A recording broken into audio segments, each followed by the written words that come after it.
Inakala ng mga manonood kung natalo na si Zeus at napatawa pa si Brunhilde dahil tinalo ng tao si Zeus. At mag-announce sana si Heimdall na nanalo si Adam pero hinawakan siyang bigla ni Zeus. Saka binalik nito ang nabali na leeg kaya nagulat ang mga tao at nagsaya ang mga gods.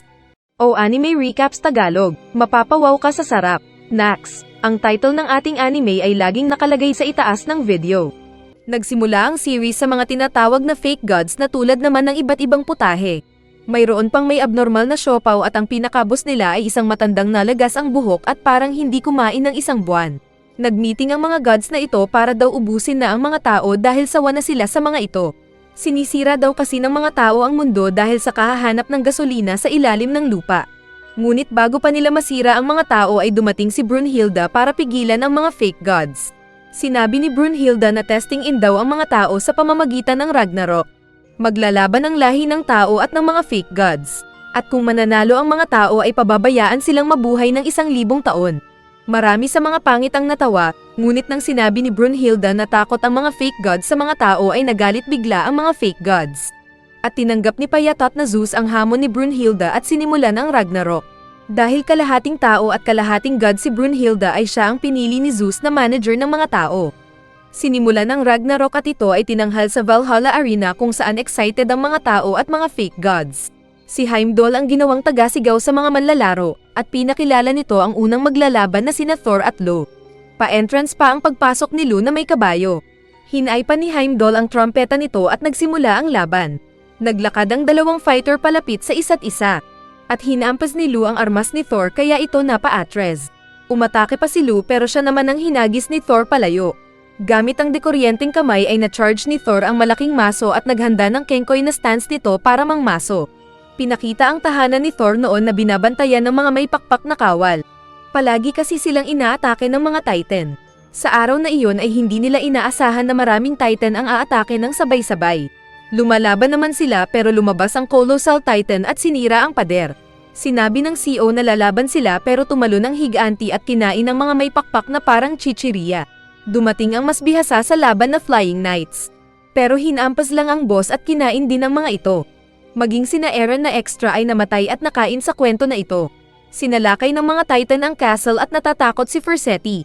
Pero lumabas si Thor at dala ang maso nito at pinagpapatay ang mga Titan. Isa-isa niyang pinagwawasak ang mga malaking karne. Pero walang silbi dahil aanhin mo ang damo kung patay na ang kabayo. Bugok na hero. Balik sa tournament ay inatake ni Thor si Lu gamit ng malakas na kidlat. Kaya maging ang arena at Cocomelon ay nayanig.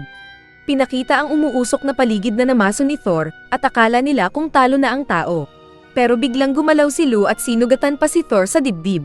Saka nakangiti pa ang pangit na tao kaya nagulat ang mga fake gods. Pinakita naman ang buhay ni Lu noong bata pa siya na nagmula sa Mongolia at pumatay ng isang leon. Paglaki niya ay nag-explore siya para hanapin ang pinakamalakas at labanan ito. Tinalo niya gamit lang ang kamay ang isang oso. At sumali siya sa gyera ng mga espada pero walang nakatalo sa kanya at marami siyang naging supporter. Hindi niya nakita ang lolo ni Baki na nasa Japan. Nagtaka si Zeus kung bakit hindi daw nasisira ang armas ni Lu. Saka nakita pa niya ang ngiti ni Brunhilde at napagtanto niyang may ginawa ang babae. At bago pa ng laban ay tinawag na pala ni Brunhilde ang mga kapatid na Valkyr para magpatulong. Naging armas pala ni Lu ang isa sa kapatid ni Brunhilde. Dahil sa lakas ng armas ni Lu ay nasira ang protective gauntlet ni Thor. Dahil dito ay nagsaya ang tropa ni Lu dahil sa unang pagkakataon ay wala pang tao ang nakatalo sa gods.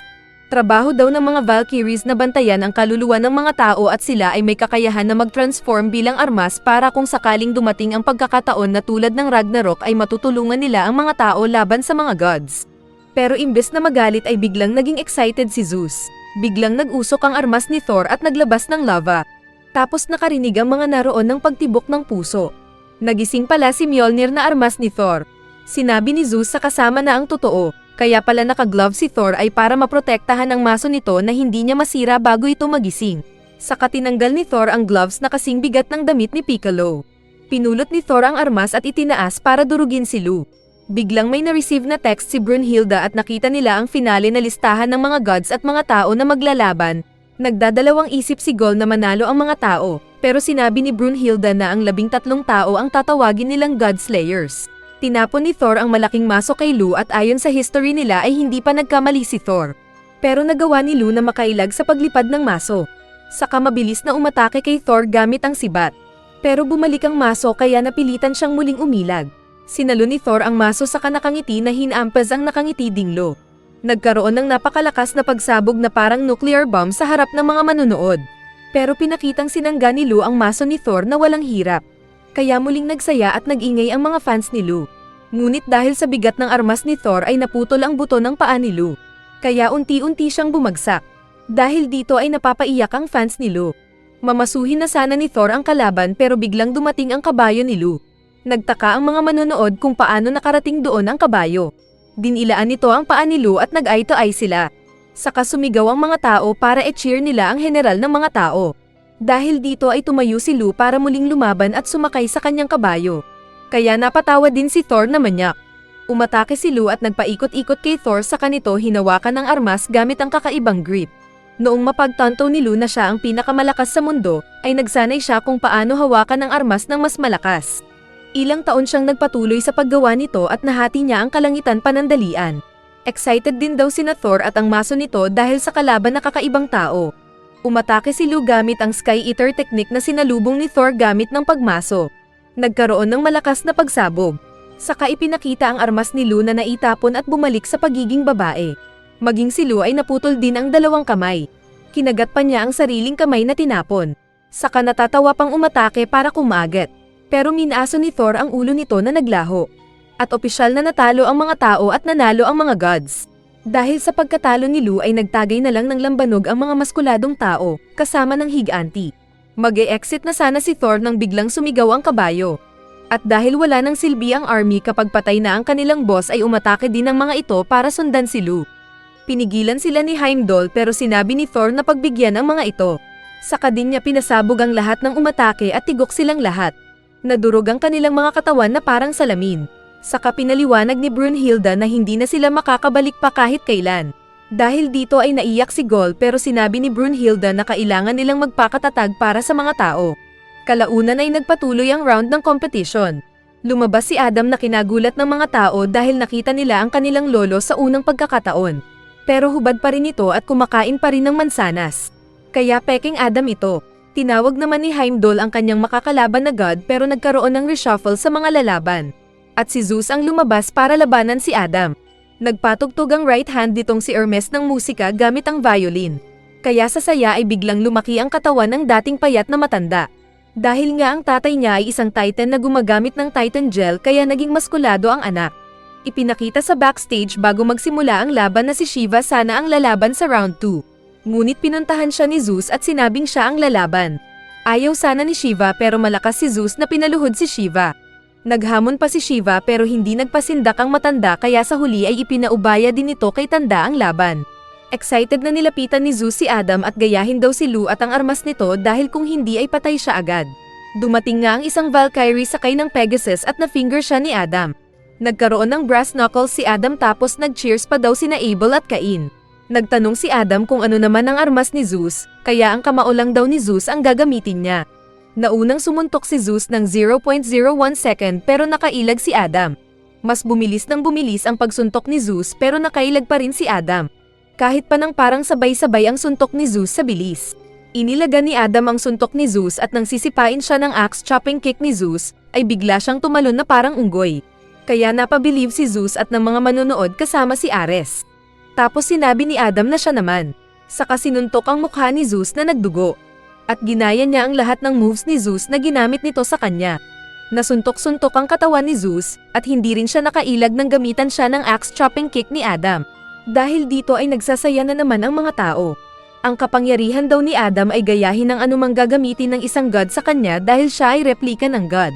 Gumalaw-galaw ang paa ni Zeus at muling sinipa si Adam na muling nakailag. Pero ginaya ulit ni Adam ang kapangyarihan ni Zeus at sinipa niya ang matanda na naihagi sa tabi ng ring. Tinawag ni Adam si Zeus na lolo at dahil nainis na ang matanda ay mas lumaki na naman ito. At nag-ilaw ang kamay na susuntok para daw gayahin ni Adam. Ito daw ang teknik na ginamit sa kanya noon ng kanyang tatay na Cronus noong maglaban sila. Kaya siya nasmack sa mukha at nabungal. Pero natalo pa rin niya ang tatay. Ginamit nga ng maskuladong matanda ang suntok na kayang patigilin ang oras. Pero nagawa pa rin itong makopya ni Adam, at si Zeus ang sinuntok nito sa mukha na bumagsak. Nabaliktad ang mukha ni Zeus dahil sa lakas ng suntok na kinopya ni Adam. Maging si Ares na mahilig daw sa digmaan ay hindi makapaniwala sa nakita kung paano bumagsak ang tatay nito. Kaya pinaliwanag ni Hermes na habang ginagawa ni Zeus ang teknik ay kasabay na itong ginagaya ni Adam. Nakailag si Adam at sinabayan ang pagsuntok ni Zeus. Nainis si Ares dahil mas matalim pa ang mata ni Hermes sa kanya. At naisip pa niyang kahit ilang libong taon na siyang nakikipagdigmaan ay hindi pa rin niya matutumbasan si Adam. Sinabi ni Brunhilde na galit si Adam sa mga Diyos dahil sa nangyari sa kanya. Masaya ang buhay niya sa paradise pero nagbago ito dahil sa ginawa kay Eva na asawa nito. Sinusubukan daw ipasok ni Serpent ang ahas nito pero tinakbuhan siya ng babae. Kaya pinulot niya ang mansanas at kinagatan saka na set up ang babae sa korte na kinain daw ng babae ang mansanas. Dahil lahat ng naroon ay mga gods ay nais nilang paalisan si Eva sa paraiso. Ngunit biglang pumasok ang isang higanteng bantay pero bigla rin itong natamba. Dumating si Adam dala-dala ang 2 basket ng apple. Sinigawan siya ni Serpent na umalis pero pinagkakagat niya ang mga mansanas saka din pinagdudura dahil maasim daw ito. Sa kanya tinawag si Eva na masaya siyang niyakap. Nagselo si Serpent na naging lizard man at sinabing lagot ang 2 sa kanya. Pero sinabi ni Adam na nagsumbong ang mga ibon na nakakita sa pambabastos ng Serpent kay Eva. Naging matalim ang kuko ni Serpent at inatake si Adam. Pero naging reflection si Adam at sinabayan ng kalmat ng ahas. At sa kanilang laban ay nahati-hati si Serpent gamit din ang sariling teknik. Saka umalis ang 2 para manirahan sa mundo. Sa tournament ay inakala ng mga manonood kung natalo na si Zeus at napatawa pa si Brunhilde dahil tinalo ng tao si Zeus. At mag-announce sana si Heimdall na nanalo si Adam pero hinawakan siyang bigla ni Zeus. Saka binalik nito ang nabali na leeg kaya nagulat ang mga tao at nagsaya ang mga gods. Nagtanong si Zeus kung bakit daw nilalabanan ni Adam ang mga gods. Kaya sumagot ang tao na kahit sino ay ipaglalaban ng mga anak kapag binubuli ng kahit sino. Napaiyak ang mga tao dahil sa sinabi ni Adam at sabay-sabay silang nanalangin na manalo si Adam. Sinabi ni Zeus na karapat-dapat daw niyang labanan si Adam dahil malakas ito. Saka biglang nagbabago ang anyo nito kahit na nasasaktan ng labis. Samantala ay hinuli ni Thor ang mga takot na ibon ni Odin para daw kainin. Pero nagalit si Odin kaya ipinakita nito ang tunay na mukha na siya pala si Loki. Sa ring ay naghanda si Adam nang makita ang naging itsura ni Zeus. At maging ang mga tao kasama na sina Gol at Brunhilde ay nanginginig dahil sa takot na hindi nila maintindihan. Naging si Adam as si Zeus na mapayat na version nito. Na-compress daw niya ang muscles niya sa katawan ngunit may limit na oras lang ito. Muling umatake si Zeus gamit ang mas malakas na suntok nito. Ngunit gamit pa rin ni Adam ang reflection skill at umiilag sa binabalik ang teknik ni Zeus sa matanda. Diretso ang kanilang santukan at confident si Gol na mananalo si Adam dahil sa skill nitong panggagaya. Pero nakita ni Brunhilde na nagdugo ang ilong ng tao dahil nag-overheat na daw ang utak niya sa kagagaya sa nakakamatay na suntok ni Zeus. Bawat isang suntok kasi ni Zeus ay killer punch at hindi rin tumitigil si Adam sa panggagaya sa kalaban. Sa kabilang banda ay confident ang mga ibon ni Odin na talo na si Adam ngunit biglang nagkawasak-wasak ang katawan ni Zeus dahil limitado din ang version nitong Adamas. Saka pinaliwanag ni Loki na ang laban ni na Adam at Zeus ay labanan ng kung sino ang mas magtatagal. Nagpatuloy pa ang laban ng 2 nagsusuntukan kaya parehong ang mga gods at mga tao ay napatayo para mag-cheer sa kanilang manok. Nag-aalala ang pamilya ni Adam at alam ni Adam ang posibleng mangyari. Nang sinuntok nito ang mukha ni Zeus ay tumalsik ang dugo sa mata niya kaya naistorbo ang kanyang copycat jutsu skill. At nasuntok siya sa mukha. Nagkaroon ng pagkakataon si Zeus na bugbugin siya at ang nagagawa na lang niya ay dumpensa.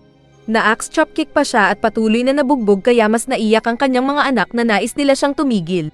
May narinig na iyak ng sanggol si Adam kaya sinabi nitong tatalunin niya ang mga masama. Nasuntok at nahawakan siya ni Zeus. Pero sinadya ni Adam ito para mahawakan din ang ulo ni Zeus. Saka sila nagsuntukan at nagbugbugan ng mukha. Walang ano-ano ay biglang napaupo si Zeus dahil napagod na siya. Saka sinabing tapos na ang laban. Namatay na daw si Adam ngunit kahit patay na ito ay nakikipagbugbugan pa rin ito sa matanda. Napahanga si Zeus dahil hindi sumuko si Adam at panalo sana siya kung endurance lang ang laro. Sa huli ay muling nawasak ang katawan ni Adam at ng Valkyrie na armas nito at nanalo muli ang mga gods. Ngunit hindi daw naiyak ang mga tao kundi ay mas nabigyan sila ng pag-asa na kaya nilang labanan ang mga gods. Galit si Gol na nais kausapin si Brunhilde dahil isa pang kapatid ang namatay. Pero kinausap siya ng isa pang kapatid na malaki ang siopaw. Niyakap siya nito para mababy si Gol. Pero biglang nasaktan si Gol nang maging bato ang boobs ni Wrist. Galit pala ito at nais maghayganti sa mga gods. Galit din si Brunhilde na nagngit-ngit na kumakain ng tinapay. Nakatanggap ito ng text na pinakita sa mga kapatid at nalaman nilang si Poseidon na isa pang malakas na god ang kasunod na lalaban. Maraming reklamo na negative si Gaul kaya sinabi ni Brunhilde na tumigil kung ayaw niyang mapugat, kaya naiyak na lang ito. Naghanap si Brunhilde ng ay lalaban kay Poseidon nang biglang dumating si Sasaki at sinabing siya ang lalaban. Natabig ng babae ang gatas na mabilis sinalo ng swordsman gamit ang espada nito. Saka ininom ang gatas at kinain ang natirang tinapay ni Brunhilde. Sa susunod na laban ay napalitan ang stage ng napalibutan ng tubig. Saka lumabas si Poseidon para labanan ang kasunod na tao na mandirigma. Tahimik ang mga manunood maging ang mga gods dahil seryoso daw si Poseidon. Pumasok namang namamangka sa dagat ang samurai na Sasaki. At epic na naglakad papunta sa gitna ng stage at tinanggal ang sombrero. Nang makita nila ang matandang mukha ni Sasaki ay nasabi ng mga tao na talo na sila at dapat sanang si Musashi Miyamoto ang naroon. Ngunit nang pinatunog ni Sasaki ang espada ay nagulat ang mga nanonood dahil napagalaw pa nito ang tubig. Kaya sinira ni Musashi ang sinulat na 5 Pillars of Samurai at sinabing si Sasaki ang perfect swordsman. Nagsimula ang laban at tahimik lang na nakatayo ang dalawa. Sinabi ni Hermes na kahit sino at ano ang lumalapit kay Poseidon ay walang awa niya itong pinapatay. Umatake si Sasaki pero tinusok lang siyang parang isda sa dibdib. Pero sa utak lang pala niya ito. Kahit nakatayo sila doon ay maraming beses nang pinatay ni Poseidon si Sasaki sa kanyang utak. Kaya kahit hindi pa gumagalaw ay pinagpapawisan na ang samurai. Nakwento ni Brunhilde na dati na may 13 gods ngunit nabawasan ng isa. Dahil pinatay daw ni Poseidon ang kapatid nilang si Adamas na isa pang tagapagmana sana ng trono. Pinakita ang nakaraan na nagagalit si Adamas dahil si Zeus ang nais maging boss ng mga gods. Dapat sana ay siya dahil siya ang pinakamatanda sa kanila. Binalak niyang kunin ang loob ni Poseidon para suportahan siya. Pero sinabi ni Poseidon na kung god siya ay hindi niya kailangan ng army at mga balak. Nagalit si Adamas at inatake si Poseidon pero sinaksak lang siya ni Poseidon sa dibdib at tinapon na parang tae. At lahat ito ay kitang-kita ni Hermes, na kanya namang naikwento kay Ares. Sa ring ay biglang sinabi ni Sasaki na bilasan nila ang laban saka siya umupo at sinabing ayaw mamatay sa araw na iyon. Ipinakita ang nakaraan ni Sasaki na happy-go-lucky lang siya.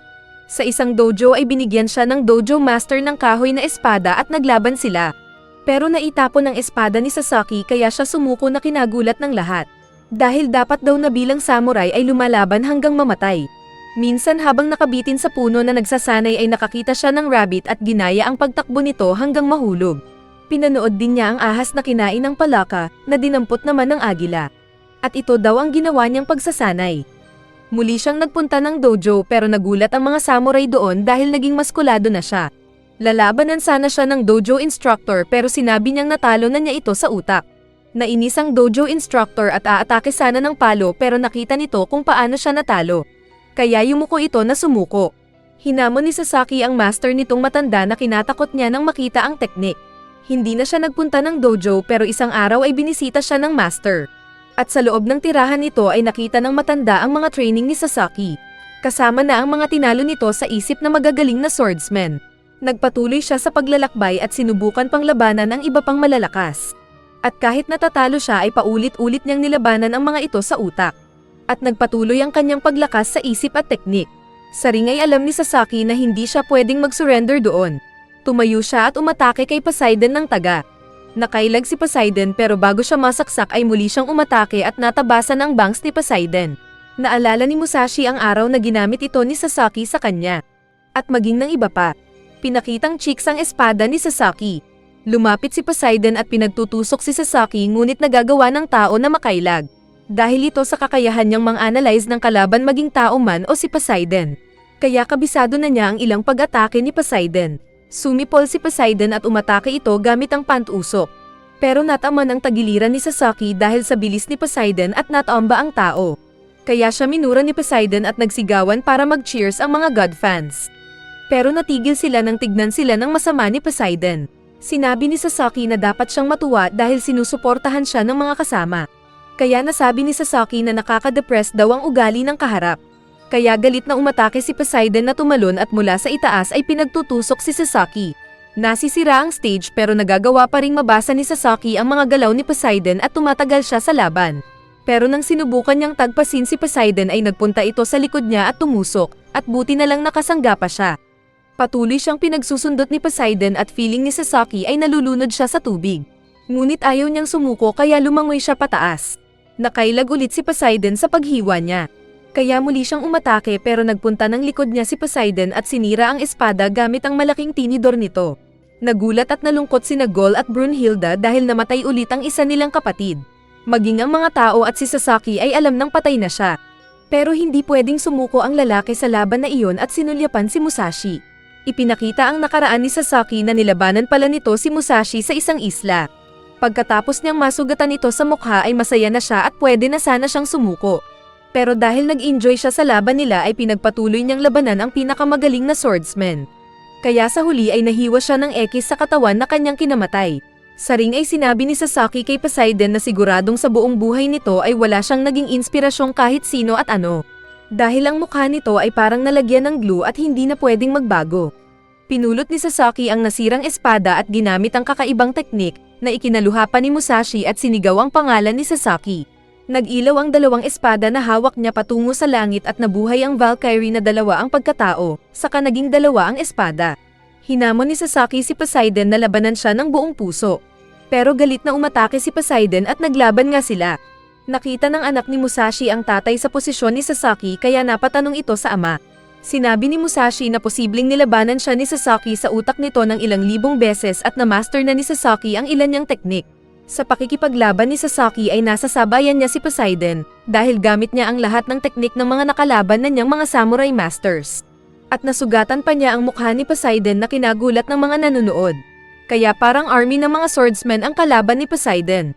At unti-unting nagkaroon ng sugat ang katawan ni Poseidon. Nag-cheer ang mga tao at naisip ng mga gods na pwede din palang magdugo ang kinatatakutan nila. Muling nagsipol-sipol si Poseidon at ginawang gel ang dugo nito. Saka nagkamuscle at parang bala na tinusok ang balikat ni Sasaki. Napre-predict naman daw ni Sasaki ang paggalaw ni Poseidon pero hindi niya ito magawang iwasan kaya siya mas lalong nasugatan. Tapos ginamit pa ni Poseidon ang kanyang multiple attack na tusok. Nalulungkot si Sasaki dahil kung kailan inakala niyang naabot niya ang ilalim ng dagat ay may mas malalim pa palang bahagi. Nawawalan na siya ng pag-asa at tinanggap na matalo. Ngunit biglang nagpakita sa tabi niya ang kanyang dating master at ng iba pang mga swordsmen.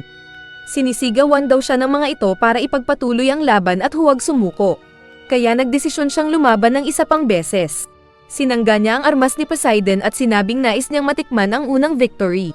Saka lumabas ang tunay niyang kakayahan na mabasa ang susunod na galaw ni Poseidon.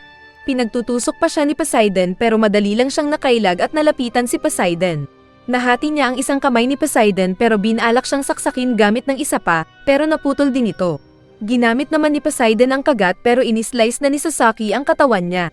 Kaya nabitawan ng god ang armas at naging karne ang katawan nito.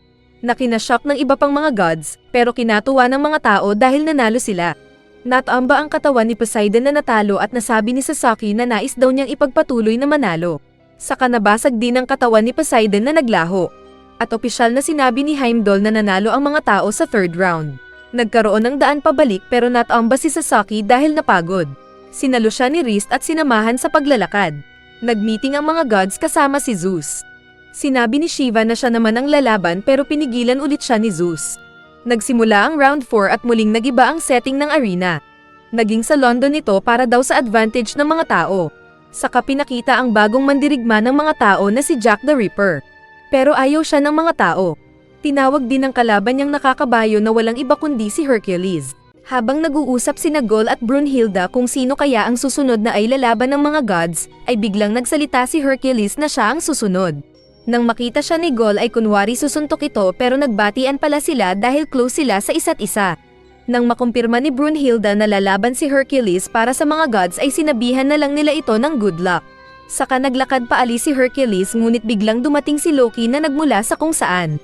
At parang baklang hinawakan sa mukha si Hercules na nagsabing bakit daw nito nilalabanan ang mga tao imbes na half-human din siya. Sinabi ni Hercules kay Loki na tatalunin niya ang kalaban at kapag naging champion na siya ay hihingi siya sa mga gods na itigil na ang pagpatay sa mga lahi ng tao. Bago umalis ay sinabi niyang nasa panig siya ng justice. Sa ring ay nagagalit si Hercules dahil mga heroes daw ang kinalaban ng mga ibang gods. Pero ang kaharap na niya ngayon ay isang killer na walang kasing sahol dahil pumapatay ng mga bata. Maging ang mga tao ay mas nais pa daw nilang mag-cheer kay Hercules. Sinabi ng extra na matandang Conan na pumapatay ng prostitute si Jack. Maging si Sherlock Holmes daw ay tinuring na misteryo ang pagkawala ni Jack dahil hindi ito nahuli. Sinabi ni Hercules na sumuko na si Jack at bubuhayin siya nito. Ngunit kung papalagay gagawin niya itong ketchup. Pero inilabas ni Jack ang malaki nitong gunting at sinabing hindi na siya makakaatras lalo na at maglalaban sila sa London. Sakapin utol nito ang isang poste gamit ang gunting. Sinabi ni Hercules na papatayin niya si Jack bilang request nito. Ngunit biglang tumakbo si Jack. Kaya nagulat at nainis si Hercules na sumunod. Nakita niya si Jack na nagkakape. Saka tinawag ang god. Lalapit sana si Hercules nang makita ang tali sa mata. Kaya galit niya itong tinanggal, ngunit may nahulog na mga armas dahil trap nito ni Jack. Pero walang epekto ang armas ng tao kay Hercules dahil matigas ang katawan nito. Nakalapit na si Hercules at papaluan sana ang puwet ni Jack ng tutukan at barilin siya ng baril ni Batman. Nakailag ang god pero nakatakas si Jack na parang Batman. Galit si Hercules na ginamit ang lakas ng legs at tumalon na parang palaka. Naabutan niya si Jack sa ere na kanyang pinalo. At nasira ang malaking gunting ni Jack saka pa siya nahulog. Mabilis na nagtago sa gilid si Jack at naglabas ng marami pang mga kutsilyo. Umatake si Hercules na inakalang ordinaryong kutsilyo lang ang mga ito, pero nasaktan siya at nasaksak dahil knock-outan siya ni Jack. Sinabi ni Jack na nagsinungaling siyang nang sinabing ang malaking gunting ang kanyang pinakaarmas. Akala ni Hercules kung ang mga naitapon sa kanya. Pero sinabi ni Jack na ang kanyang bag ang may kakayahang gumawa ng mga magical weapon na kayang saktan ang mga gods. Ngunit hindi siya pwedeng makagawa ng mas malaki pa sa kutsilyo. Napatanong si Gold kung bakit si Jack pa ang pinili ng kapatid. At sumagot si Brunhilde na dahil na kay Jack ang wala sa mga gods. Ito ang pagiging malisyoso. Tinanggal ni Hercules ang mga kutsilyo sa katawan at piniga at sinabing ganito ang gagawin sa malisya ni Jack. Agad siyang pinagbabato ni Jack ng mas maraming kutsilyo na kanyang sinasangga gamit ang armas ni Barok. Natatamaan pa rin siya at nasusugatan pero nakalapit pa rin ang malaking tao kay Jack. Umatake ang macho gamit ang pampalo pero agad na nakasangga si Jack sa matigas nitong payong. Nagseryoso daw si Hercules at tatapusin na si Jack. Saka dumami ang tattoo sa katawan at nilabas ang kapangyarihan ng Nehemian Lion na natalo nito noon. Hinaampas nito si Jack na naitapon at naibangga sa pader na nanghina. Akala ng mga tao kung talo na si Jack, pero nagsisimula pa lang siya, sabi ni Brunhilde. Tumayo si Jack na napapangiti at inayos ang nasira nitong balikat. Saka muling gumawa ng mas mahaba at matalim na armas. Napatanong si Loki dahil sa kakaibang tattoo ni Hercules. Kaya sinabi ni Ares ang kwento kung paano naging god si Hercules mula sa isang tao.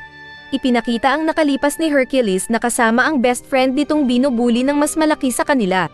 Palaban naman si Hercules na pinagtatanggol ang mga mahihina pero palagi lang siyang naitatapon dahil sa mapayat niyang katawan. Kaya palagi siyang nagsasanay katulad ng push-up para lumakas. At isang gabi ay nilapitan siya ng mga bully at sinabing kung gusto niyang maging malakas ay inumin niya ang dugo ni Zeus na nakalagay sa isang shrine. Ang sinumang makainom nito ay pwedeng maging malakas kung hindi sila malalason at mamatay agad.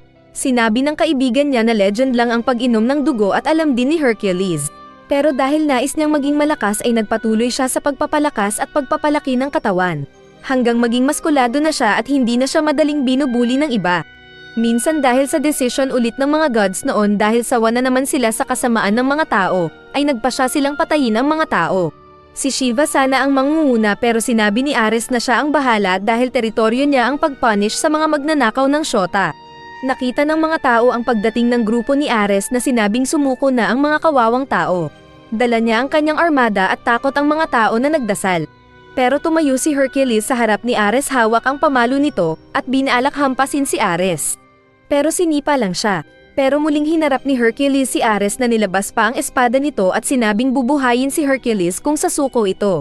Pero sinabi ng bida na mahirap na nga ang mga tao ay bakit pa sila papatayin ng mga peking gods. Kaya galit ang binata na inilabas ang dugo ni Zeus para inumin.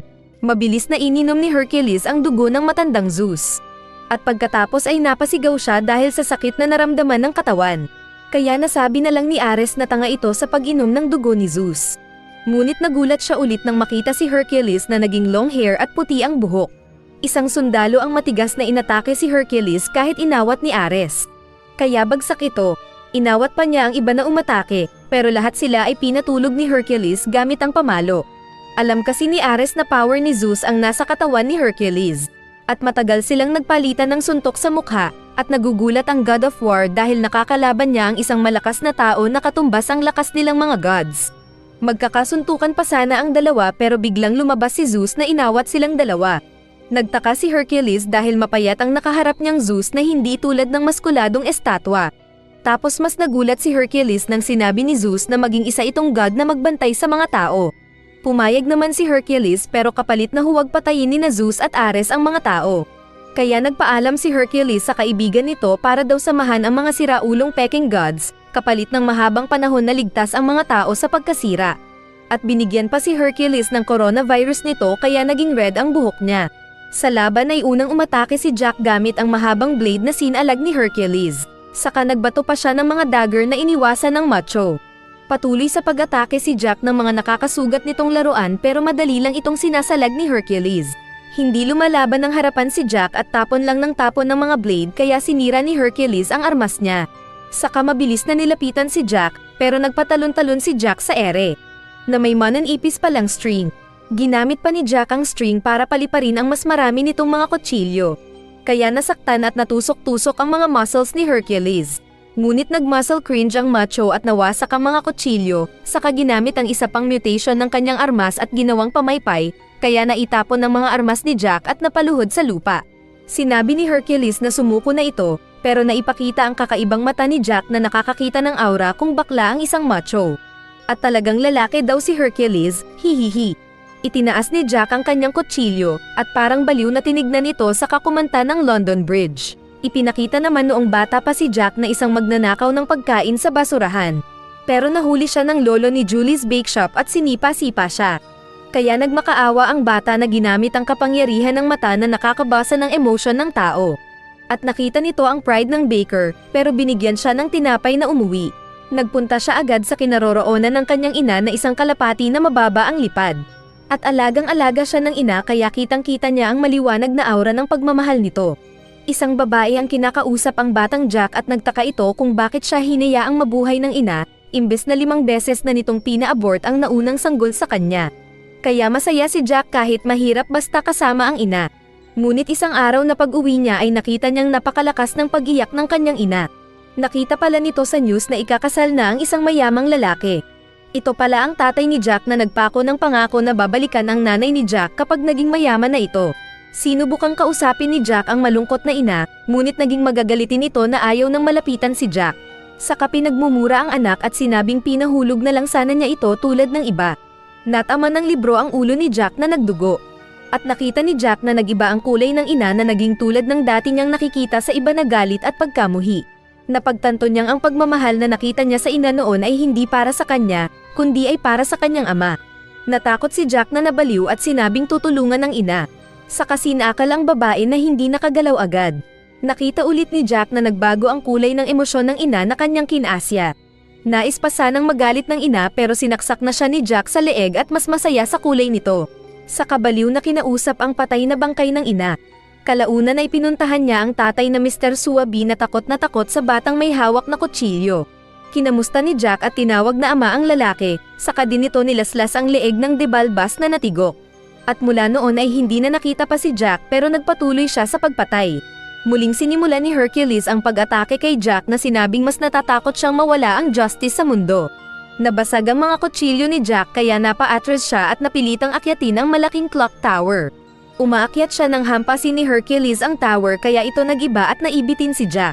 Saka nag-charge ulit si Hercules para sa final attack nito. Ngunit bigla daw tinanggal ni Jack ang malaking orasan at ginawa itong parang frisbee na tinapon sa macho. Sinabi ni Hercules na hindi siya nasasaktan ng hindi divine weapon. Pero biglang naputol ang kaliwang kamay ni Hercules na nahulog sa lupa.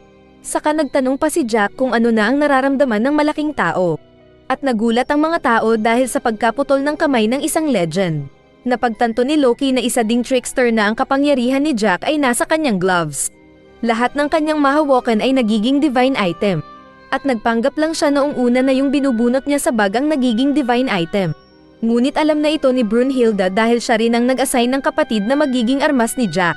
Ayaw sana ng kapatid nito ngunit wala siyang magawa nang pumasok si Jack at pinwersa ang babae. Sinakal niya ang pumapalag na kapatid ni Brunhilde, pero nakatayo lang si Brunhilde na nanonood kaya malayang minanyak ni Jack ang babae na ginawa niyang gloves. Sinusumbatan ni Gol ang ate na si Brunhilde dahil sa pagpuwersa sa kapatid nila. Ngunit sinabi ni Brunhilde na kailangan niyang mangyari ito para manalo ang mga tao sa laban na iyon. Ipinakita nga ni Jack ang kakayahan ng gloves na pumulot ng bato at itinapon sa tabi ni Hercules na sinira ang pader. At napagtanto ng mga manunood at ng macho na ginawang armas ni Hercules ang lahat ng nahawakan nito sa bayan. Napatayo si Ares na nag-aalala kay Hercules pero bigla siyang sinuntok ni Zeus at naitapon. Saka sinabi ni Zeus na huwag mawalan ng pag-asa kay Hercules na hindi sumusuko. Kaya naging malakas ulit si Ares. Tinali ni Hercules ang kamay na naputol sa kakinausap ulit si Jack the Ripper. Nakita ni Jack na nag-umapaw ang liwanag ng pride at kaunting galit sa aura ni Hercules. Kaya tinanggal ng Mad Killer ang sombrero nito bilang respeto sa invincible na kalaban. Saka sinabi ni Jack na gustong-gusto niya sana yung kulay ng takot sa mga tao tulad ng mga pinatay dati. Napagtanto ni Hercules na naging masama ang nakaraan ni Jack dahil natraidor siya ng ibang tao. Kaya biglang nagulat si Jack nang biglang makita ang pag-iiba ng emosyon ni Hercules mula sa galit sa pagiging awa. Sinabi rin ni Hercules na tao siya dati at naging god. Pero parehong ang dalawang klase ay may mga negatibong emosyon. Nakita ni Jack ang pagmamahal na tulad ng nakikita niya dati sa kanyang ina mula kay Hercules at masaya ang makong. Itinapon ni Hercules ang Sanpakto at gumawa ng portal sa himpapawid, kaya biglang lumabas mula sa portal ang mga ulo ni Cerberus. Saka kinagat ang dalawang kamay at ulo ni Hercules. Sakripisyo daw ito ni Hercules na kahit na masira siya basta mailigtas ang nais iligtas. Umatake si Hercules na mabilis inilaga ni Jack. Pero nasisira ang paligid dahil sa lakas ng macho. Umiilag-ilag naman si Jack na ginagawang armas ang mga mahawakan nito pang atake kay Hercules. Pero naging mas malakas pang lalo si Hercules na sinisira lang ang paligid gamit ang invincible suntok. Sumuntok si Hercules pero kumuha ng takip ng kanal si Jack at pinangsangga. Pero dahil sa lakas ni Hercules ay nabutas ang takip at nasuntok ang mukha ni Jack. Patay na daw sana siya kung walang panangsangga si Jack. Binalak tumakbo ni Jack at naglambitin na parang Batman. Pero agad din siyang sinundan ni Hercules at sa ere ay sinuntok ang Mad Killer. Nahulog ito at natusok sa bakod ang katawan kaya nasaktan ang manyak. Sinabi ng lumapit na malaking tao na wala nang matakbuhan si Jack. Pero biglang binasag ni Jack ang pundasyon ng gusali na parang salamin gamit lang ang cape. Habang gumuguho ay tumakbo pa atake si Jack, pero itinapon lang ni Hercules gamit ang isang braso. Pero lumusat ito sa mga bintana ng gusali samantalang nadaganan ng gusali ang maskulado at naging hindi na gwapo. Tumayo si Jack sa mga guho na nakangiti. Samantalang iniisip ng mga tao na natalo na si Hercules. Pero nag-cheer ang mga kaibigan ng malaking tao kaya biglang tumayo si Hercules mula sa mga guho. Muling tumayo ang dalawang warrior para ipagpatuloy ang paglalaban. Muling ginamit ni Jack ang mata, pero nakita pa rin niya ang lumalabas na kulay ng pag-ibig sa katawan ni Hercules. Kaya napaluhod siya at napamanyak, at hiniram ang ngiti ni Joker na sinabing nais niyang gawing kulay ng natatakot si Hercules. Saka sinabi nilang dalawa na tapusin na nila ang laban. Kumuha si Jack ng mga ginawa nitong armas at nakipagsabayan ng basagan ng bungo kay Hercules. Pero iba pa rin ang lakas ni Hercules na hindi tao at nasuntok ulit nito si Jack sa katawan at naitapon. Nagsuka ng dugo si Jack, samantalang paubos na ang oras ni Hercules dahil mawawala ang epekto ng kapangyarihan niya. Umilag-ilag ulit si Jack, kaya inakala ng mga manunood na hinihintay lang niyang maging mahina si Hercules sa kaaatake. Pero tinatimingan lang pala ni Jack ang pag-atake na nag-iisip habang umiilag. At nang mabigyan ng chance ay inilabas niya ang isang sibat at tinusok ang mukha ni Hercules. Pero naka-counterpunch si Hercules at naitapon si Jack na nanghihina. May ilang mga taong nag-aaway dahil may pabor at hindi pabor kay Jack. At sinabi ng babaeng nakakilala sa nakaraan ni Jack na yung madaldal na mama na lang ang lumaban sa mga gods kung talagang matapang siya. Muling tumayo si Jack na nanghihina pero nag-iilaw ang mata nito. At kinuha ang sibat na armas at dahan-daang lumalapit kay Hercules. Itinusok ni Jack ang sibat pero umilag si Hercules at sinuntok ang mukha ni Jack na napa-atres. At tatapusin na sana ni Hercules ang tao. Pero biglang tumigil si Jack, at buong lakas nitong tinusok ang macho na katawan ni Hercules. Tumagos ang kamay ni Jack sa malaking tao, at nalaman din ni Hercules na ginawang divine item ni Jack ang sariling dugo kaya nagawang tumagos ng kamay na duguan. Nagtanong si Hercules kung nagbago ba ang kulay niya sa paningin ni Jack, saka niyakap bigla si Jack at sinabing mahal niya ang sangkatauhan. At handa siyang mamatay para dito. Sinabihan din niya si Brunhilde na gawin ang lahat para maligtas ang mga tao. Saka siya naglaho na naging light dust. At nanalo si Jack the Ripper na napapaisip sa bagong emosyon na nararamdaman niya. Biglang naging babae ulit ang gloves na gamit niya. Binati ito ni Jack pero nagtanong ang babae kung anong pakiramdam ni Jack sa pagpatay kay Hercules at hindi ito masabi ng lalaki. Bago umalis ang babae ay inutusan nito si Jack na ay padoktor ang sugat nito. Isinuot ni Jack ang sombrero at tumayo pero bigla siyang binato ng mga taong nanonood dahil sa pagkamuhi sa kanya. Maging ang kaibigan ni Hercules ay nais gumanti pero naalala ang nais ni Hercules kaya iniwan ang bato. Pero tumayo ulit si Jack para umalis. Kinokonsensya naman ni Gaul si Brunhilde kung masaya na ito sa pagkamatay ni Hercules. Pero sumagot ito na wala silang mapagpipilian dahil ito ang kanilang role na Valkyrie. Pero pagpasok niya sa kwarto ay napaiyak din si Brunhilde dahil sa pagkamatay ni Hercules. Samantala ay malakas ang iyak ni Ares sa pagkamatay ng idol nito. Habang napagtanto naman ni Loki na sinadya ni Jack na magpatusok sa bakod para magawa niya ang kanyang balak na pagtalo kay Hercules. Naiinis si Ares na sinabing si Hercules dapat ang purihin ni Loki, ngunit bigla silang pinatigil ni Zeus na muling naging malaki ang katawan at nasira pa ang kinaroroonan nila. At sinabi ng matanda na kailangan nilang huwag magpatalo sa mga tao. Naunang umalis si Ares na hindi bumalik. Kaya tumayo din sina Loki at Zeus na sinabing maglakad-lakad muna. Pero naramdaman ni Hermes ang kanilang nag-aapoy na galit. Pinuntahan ni Loki si Buddha at maangas naman ang may pangil na tinanong si Loki kung gusto ng laban. Pero nagtanong si Loki patungkol sa tinuturo ni Buddha na fusion ng kaluluwa ng dalawang nilalang. At sinabi niya ang patungkol sa pagsasanib ng mga Valkyrie at mga mandirigmang tao. Ngunit wala daw maintindihan si Buddha kaya diretsyong nagtanong si Loki kung traidor ba ito sa kanilang mga gods. At sinubukan siya ni Buddha kung anong problema, at sinabi ni Loki na papatayin niya ito. Saka sila nagpasikatan ng enerhiya sa katawan. Natigil lang sila dahil dumating ang 7 pillars ng blah blah na dumating daw para parusahan si Buddha kung siya man ang traidor. Sinubukan siya ng isa kaya kinagat ni Buddha ang lalipap nito, saka idinyura sa kamay ni Abiso ang stick na nasaktan. Kaya aatake sana si Abiso at mga kasama pero sinabi ni Loki na hindi siya makakapayag na agawin ng 7 ang kanyang biktima. Saka nagsama-sama sila para labanan si Buddha. Pero siga talaga si Buddha na boss ng mga sindikatong Yakuza at naghanda para lumaban. Ngunit muli silang naistorbo nang dumating si Sasaki na hindi daw papayag na pag-isahan ng marami ang nag-iisang Buddha. Tapos dumating pa ang 2 swordsmen na sina Kondo at Okita. Mga kandidato rin ito na warriors para ipaglaban ng mga tao. Pinapaalis sila ng mga gods pero excited silang lumaban. Sinabi ni Sasaki na magaling daw ang mga doktor doon kaya naghilom agad ang sugat niya. Sinabi ni Loki na matulog na lang si Sasaki dahil kung hindi ay papatayin niya ito sabay ngiti ng pangit. Pero nais ng mga tao na labanan ang mga gods.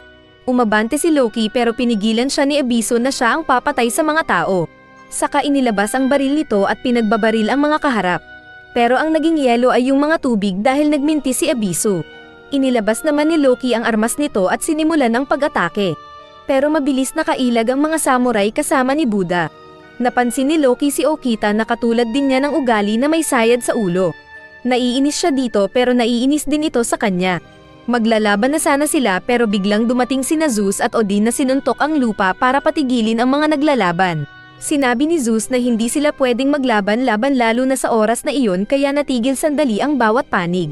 Magrereklamo pa sana si Abiso pero nagsalita na rin si Odin at pinakita kung gaano kalakas ang kapangyarihan niya.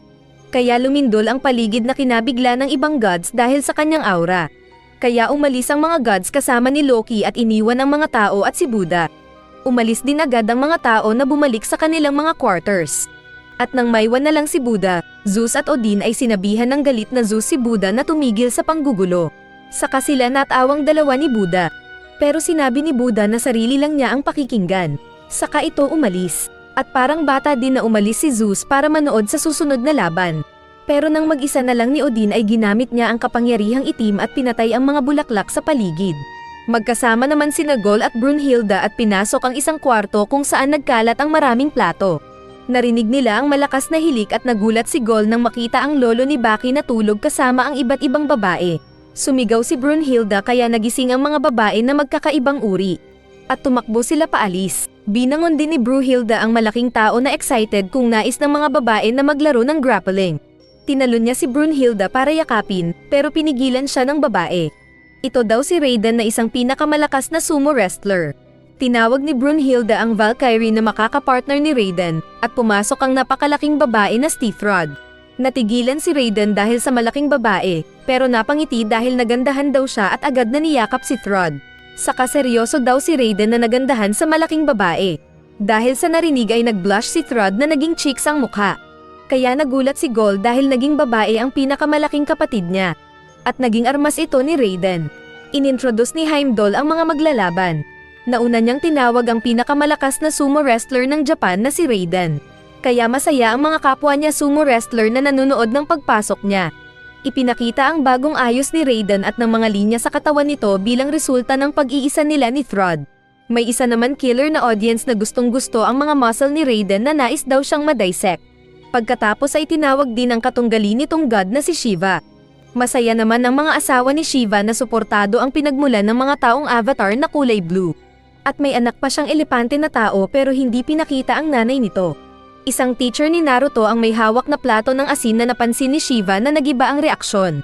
Kumuha ng asin si Raiden at tumakbo na agad ang palakapalayo. Sinambulat ni Raiden ang asin sa paligid at pinagdikit ang palad kaya naramdaman ng nasa paligid ang lakas niya. Saka mabilis siyang tumakbo at nag-double kick sa mukha ni Shiva na naitapon. Pero agad ding nagtumbling at sinabing hindi na masama ang kalaban niya. Pero agad sumuntok si Raiden na sinangga ni Shiva, pero sinuntok ang mukha nito. Saka pinulot ang ulo at malakas na tinuhad. Pero apat ang kamay ni Shiva na sinangga ang tuhod ng wrestler. Saka sinuntok ang boobs ni Raiden at itinapon sa ere. Saka pinuri pa ni Shiva ang kalaban dahil sa lakas nito. Ipinakita ang nakaraan ni Raiden noong bata pa lang siya. Nagtataka ang mga magulang niya dahil kahit 3 taong gulang na siya ay hindi pa siya nakakatayo. Ngunit isang araw ay nagsaya ang mga magulang niya nang makita siyang nakatayo sa unang pagkakataon. Ayos na sana ang lahat, pero biglang nasaktan ang bata na parang natatae.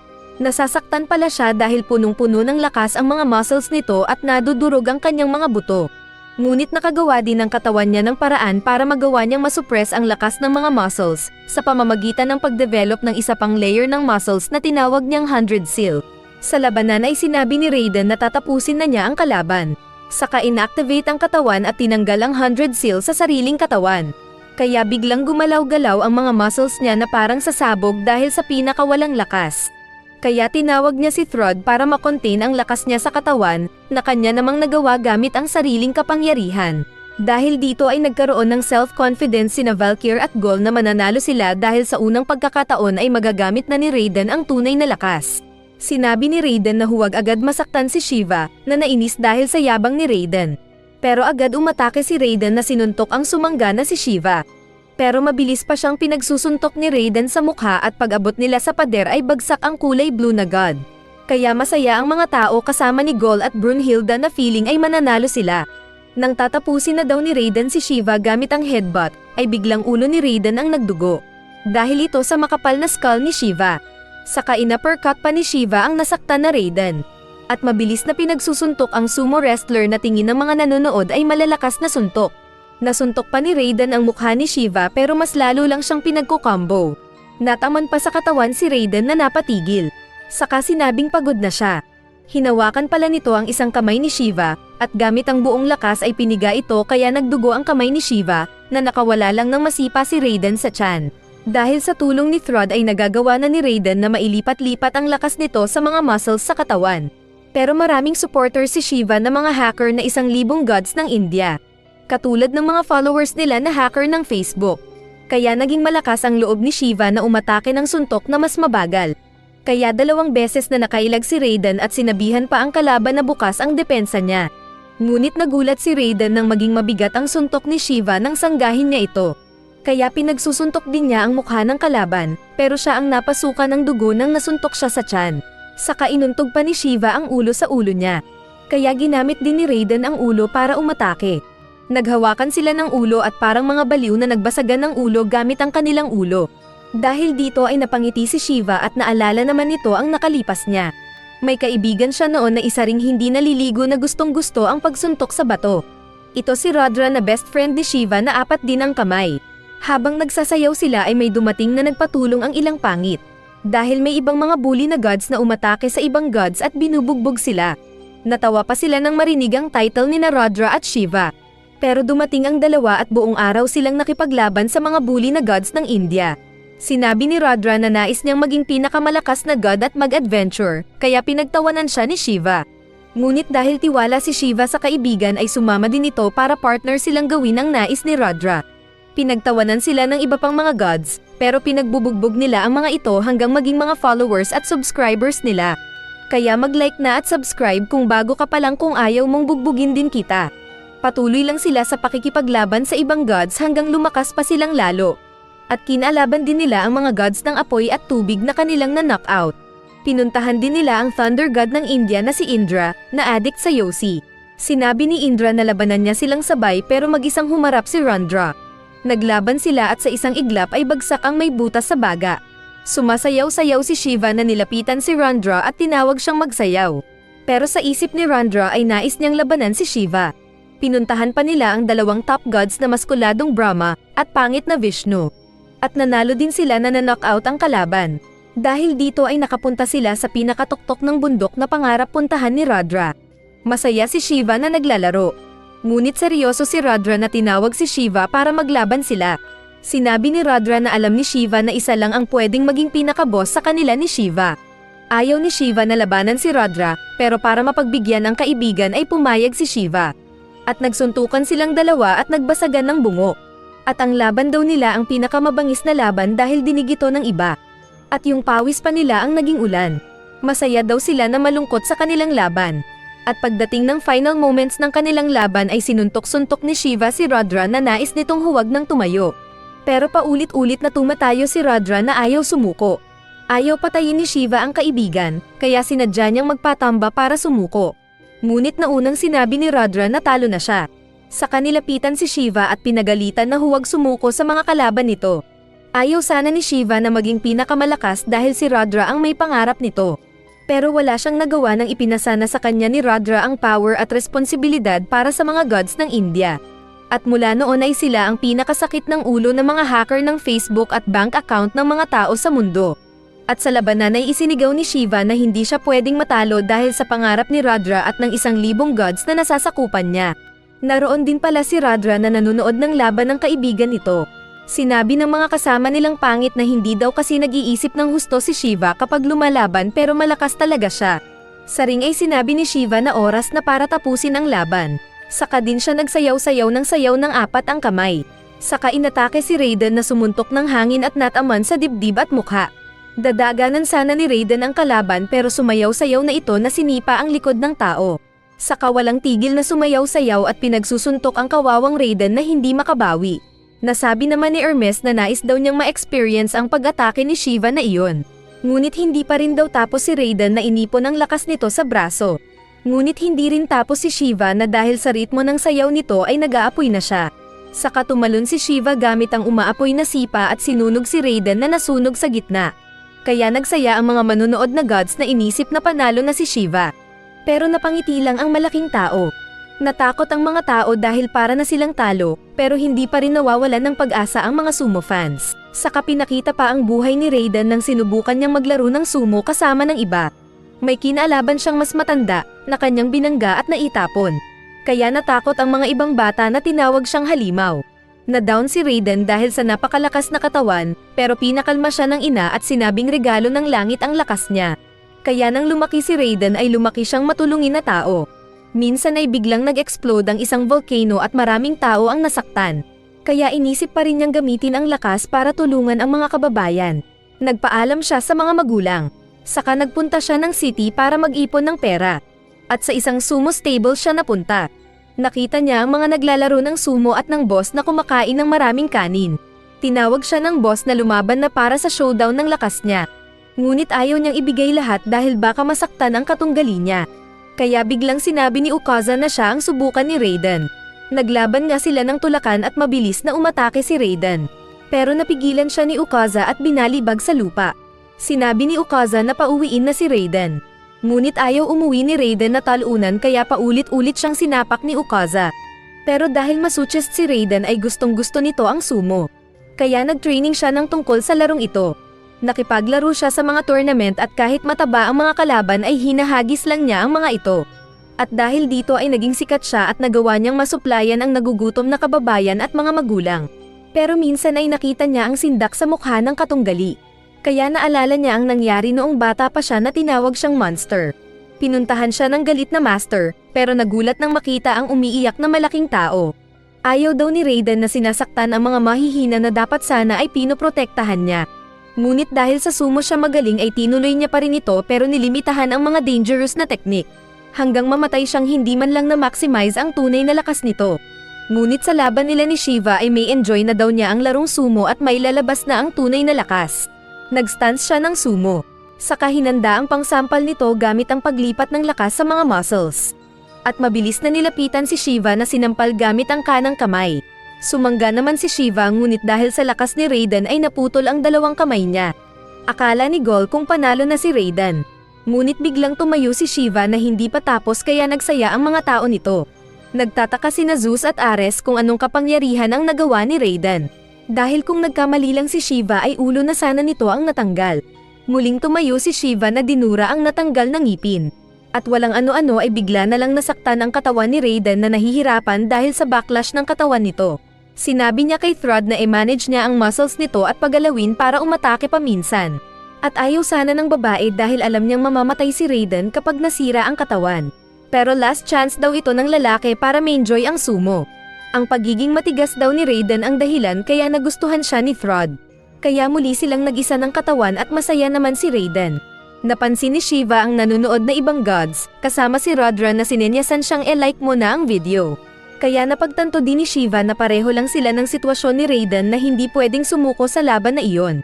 Tinusok ni Shiva ang sariling puso para pabilisin ang tibok nito at unang pagkakataon niya itong susubukan. Ito daw ang teknik ni Shiva na pagsira sa sisirain nito at gawing alikabok, kaya naging apoy-apoy na naman ang katawan nito na nagiba din ang itsura.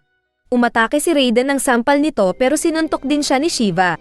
Sinipa ni Shiva si Raiden na isinangga ang muscle pero nasusunog ito.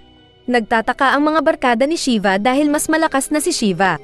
At maging si Ares ay confident na mananalo si Shiva dahil sa kapangyarihang apoy. Ngunit hindi daw sigurado si Hermes dahil last card na ito ni Shiva na pwede ring ikasira ng katawan niya. Kaya pareho lang sila ng sitwasyon ni Raiden na nasa limit ng kanilang kapangyarihan. Tulad ng dati ay nagpapaikot-ikot si Shiva na inaatake si Raiden. Hinuli ni Raiden si Shiva ngunit nakaiwas ito at naka-counter-attack. Kaya feeling ng mga sumo ay tapos na si Raiden. Pero nagalit si Ukaza na lumalaban ng kanilang pambato gamit ang sumo. Kaya nag-cheer sila para kay Raiden. Itinulak ni Raiden si Shiva na napa-atres at nasusunog ang kamay na nahulog. Ngunit pinalakas ni Rudra si Shiva sabay paramdam ng hangin nito.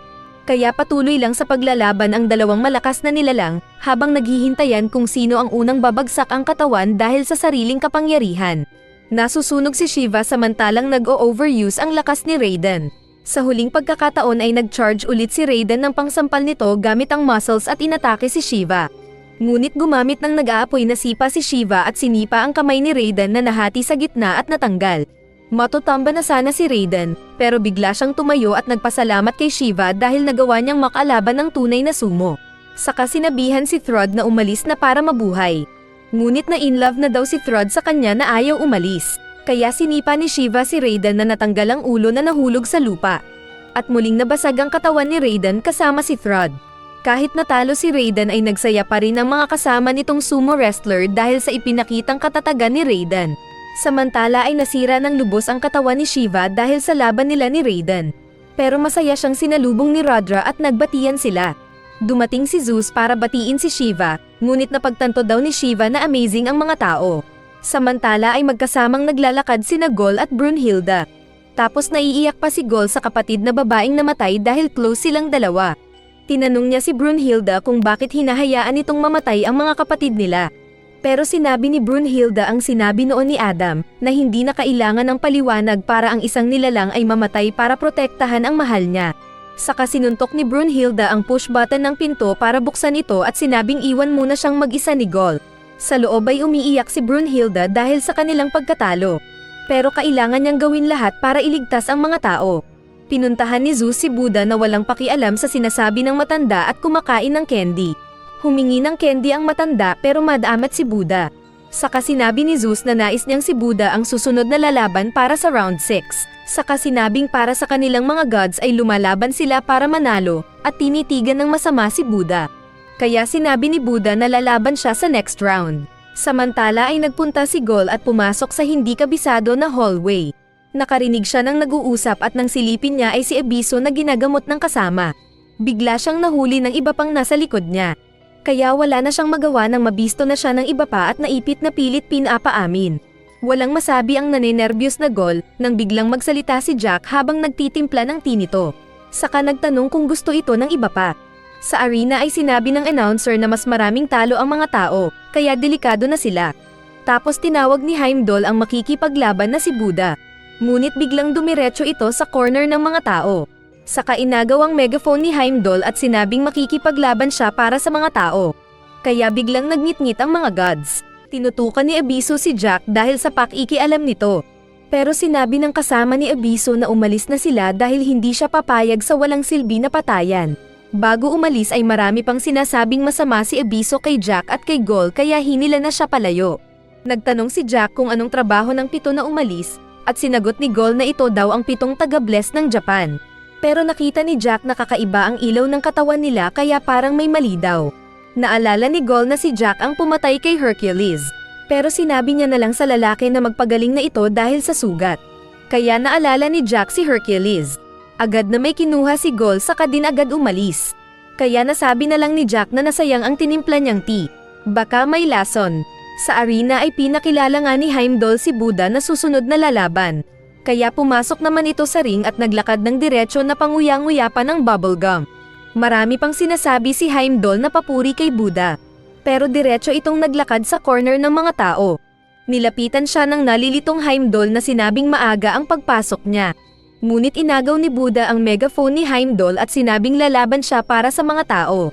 Kaya napanganga at napasigaw ang mga audience at sinabi ng mga gods na umalis siya. Pero sinira niya ang megaphone ni Heimdall at sinabing ipaglalaban niya ang mga tao dahil walang gods na nais ipagtanggol sila. Saka sinabing papatayin niya ang pipigil sa kanya. Kaya biglang nag-apoy sa galit ang mga nanonood na malalakas na gods. Nagtaka si Gol kung bakit biglang nag-change side si Buddha. At napagtanto niyang may kinalaman si Brunhilde. Ipinakita nga na kinausap ni Buddha si Brunhilde dahil nilapitan ng lalaki ang nakitang umiiyak na babae. Sinabi ni Brunhilde na iniiyakan niya yung mga mawawala na kaluluwa ng mga taong mamatay. Naiinis si Buddha nang inutusan siya ni Zeus na lumaban sa 6th round. Kaya ang panig ng mga tao ang ere-represent niya. Walang gaanong reaksyon si Brunhilde sa sinabi ni Buddha kaya alam ni Buddha na naset up siya ni Brunhilde. Dahil bago pa ng laban ay sa kanya nagtanong si Brunhilde patungkol sa isang bagay. Kaya sinabi ni Buddha na sisingilin niya ng masarap si Brunhilde dahil sa paggamit sa kanya. Sinabi ni Heimdall na hindi na pwedeng mag-switch si Buddha dahil nakalagay na ang pangalan niya sa Ragnarok game sa side ng mga gods. Pero bumaba si Zeus na sinabing hayaan na nito si Buddha at pwede rin siyang bumalik agad sa ring kung kinakailangan. Kaya sumagot si Buddha na makikipaglaban siya kay Zeus anumang oras nito gustuhin. Saka sila nagtitigan. Biglang nagsalita si Odin at tinanong si Buddha kung nakahanda na ba talaga itong kalabanin ang mga gods. Kaya sumagot si Buddha na walang pinagkaiba ang mga tao at gods sa kanya at gagawin lang niya ang kanyang gusto. Kaya nag-ingay ang gods kasama ni Loki na pangit. Biglang nagliwanag ang kalangitan at nagsalita ang mga god punishers. Saka unti-unting bumaba mula sa himpapawid ang 7 gods of misfortune para parusahan si Buddha. Kaya walang nagawa si Heimdall kundi mamili ng isa sa kakalabanin ni Buddha. Tinawag nito ang boss ng 7 na si Bishamenten at saka pinaalis ang iba pa dahil bawal ang 7 laban sa isa. Walang ano-ano ay sinira ni Bishamenten ang kanyang armor at sinabing iisa lang sila. Saka tinawag si Abiso na biglang pumasok sa likod ni Bishamenten. Saka sumunod din ang iba pang 6 na pumasok sa malawak niyang butas sa likod. Ngunit hindi lang orihinal na 7 ang 7 gods of misfortune dahil 8 silang lahat. At ang pang-8 sa kanila ay si Zero Fuko na resulta ng pinagsanib na 7 gods. Masama daw ang pakiramdam ni Zero Fuko na nais pumatay. Saka nag-inat-inat ito na nag-attack ang katawan. Saka may inilabas itong armas sa loob ng katawan na malaking nakakatet-ano na palakol. At sinabing papatayin ang mga tao. Biglang may tumawag sa cellphone ni Heimdall mula sa management ng laro. Na sinabing ang round 6 ay sina Buddha laban kay Zero. Kaya walang nagawa si Heimdall kundi ang mag-announce at sinimula ng opisyal na laban ng dalawa. Sinabi ni Brunhilde kay Gol na si Zero Fuko ang tunay na 7 gods of misfortune.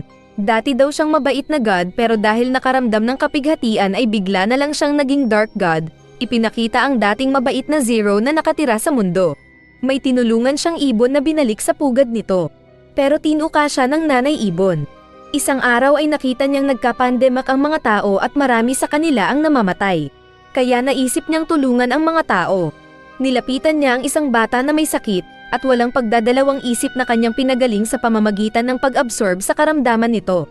Sinamba siya ng mga tao at lahat ng mga ito ay kanyang pinagaling. Inabsorb niyang lahat ang kamalasan at sakit ng mga tao ng maraming taon. At ang resulta nito ay naging pangit at puno ng sakit ang kawawang Zero Fuko.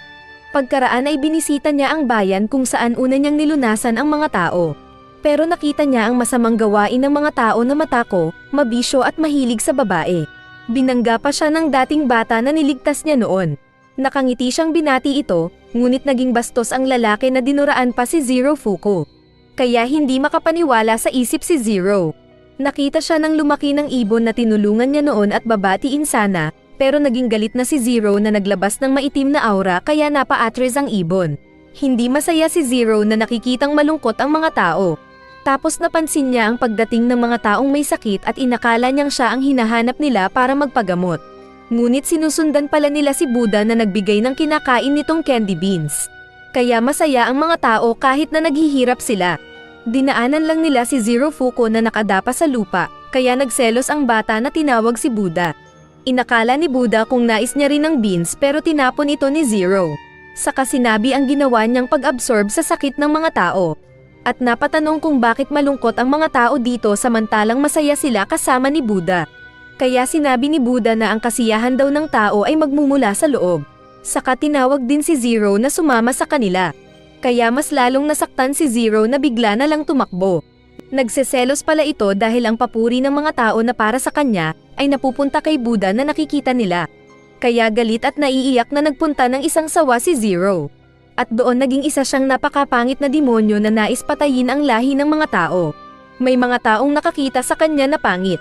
At tumakbo ang mga ito, pero hinabol sila ni Zero para sana patayin. Ngunit natigil siya bigla nang makita ang bata na dala-dala ng babae. Kaya pinigilan niya ang sarili na saktan ang bata at nanay nito.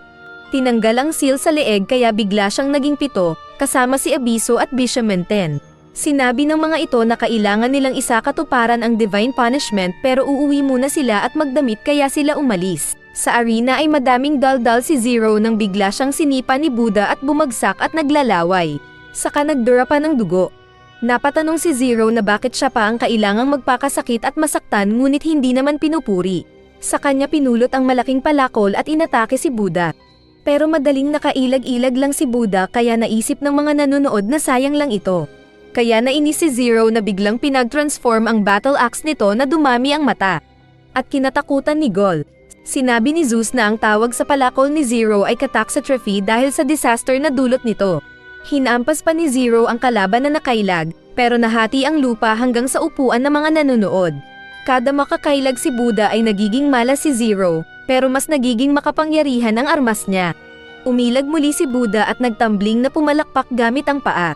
Nakita ni Gol na mabilis ang reflex ni Buddha. Pero pinaliwanag ni Brunhilde na may kakayahan si Buddha na makita ang hinaharap kaya nakakailag na siya bago pa umatake ang kalaban. Akala ni Gol kung pareho sila ng power ni Sasaki. Pero magkaiba daw dahil natural na nakuha ni Buddha ang kanya dahil sa enlightenment. Kaya kahit ilang beses na umatake si Zero ay umiiwas lang si Buddha. Sa kanito tinusok ang leeg ni Zero na mas lalong nainis na sinisira ang lupa. Sinabi ni Zero na cheater ang kalaban dahil nakikita nito ang binabalak niya sa hinaharap. Kaya madali lang siyang sinasaktan ni Buddha gamit ang hit and run technique nito. Napagtanto ni Zero na naging mainggitin siya kay Buddha, kaya gumamit ito ng ibang teknik at nagpalabas ng marami pang sakit. Pero nakita ito ni Buddha na sinabing si Zero ang cheater. Naging napakalaki at malawak ang sakop ng armas ni Zero na balak patamaan si Buddha. Inakala ni Brunhilde kung dahil hindi na makaiwas si Buddha ay nag-freeze na ito. Ngunit may naisip si Buddha at pinalabas ang scroll sa armas. Nataman siya ng malakas na hampas ni Zero at nawasak ang lupa. Saka akala ni Zero kung panalo na siya. Ngunit may ginamit na golden panangga si Buddha na nakayanan ang pag-atake ni Zero. Saka tinulak ang malaking armas ni Zero. Muling pinag-transform ni Zero ang armas sa maraming blade. Pero nagpalabas ng bagong armas din si Buddha. Saka mabilis na umiwas sa pagtaga ni Zero, saka hinampas ang tiyan ni Zero. Kaya bagsak sa sakit sa tiyan si Zero. Ipinakita ang nakalipas ni Buddha na ipinanganak na mayaman kaya nakukuha niya lahat. Marami siyang alipin at marami siyang pagkain at dahil mabait siya ay binibigyan ng pagkain ang mga mahihirap. Nagtatambay siya sa isang rooftop at pinapanood ang agila nang bigla itong atakehin ng isang vulture. Kaya nahulog ang agila na namatay. Minsan ay binisita niya ang kaibigan na hari, na tinawag niyang bro, sa harap ng maraming tao. Kaya napahiya siya ng kaunti sa reaksyon ng mga nakikinig. Pero sa labas ay sinabi ng kaibigan na ayos lang sa kanya na matawag na bro. Sinabi ni Buddha na tingin niya ay masaya si Jataka dahil mayaman ito at maraming nasasakupan. Ngunit sinabi ni Jataka na hindi naman siya talaga masaya dahil may sakit siya. Saka nagubo ito ng dugo. At sinabing hindi naman niya pag-aari ang kanyang buhay. At marami siyang mga bagay na nais maintindihan pero wala namang kasagutan. Namatay si Jataka kaya patungo si Buddha sa libing niya. Ngunit bigla siyang natigil nang sabihin ng mga tao na masayang namatay si Jataka. Kaya naalala niya ang sabi ni Jataka na hindi siya masaya. Napaluha si Buddha at biglang tumawa kaya inisip ng mga tao na baliw na siya. Pero naisip niyang gawin ang gusto. Sa lamay ni Jataka ay nagpalipad ng mga bulaklak si Buddha at pinuntahan ang bangkay ng kaibigan. Saka binuhat nito ang kabaong at sumayaw nang. Kinuha niya ang kabaong at pinalutang sa ilog na gustong malaman ng kaibigan kung saan ang hangganan.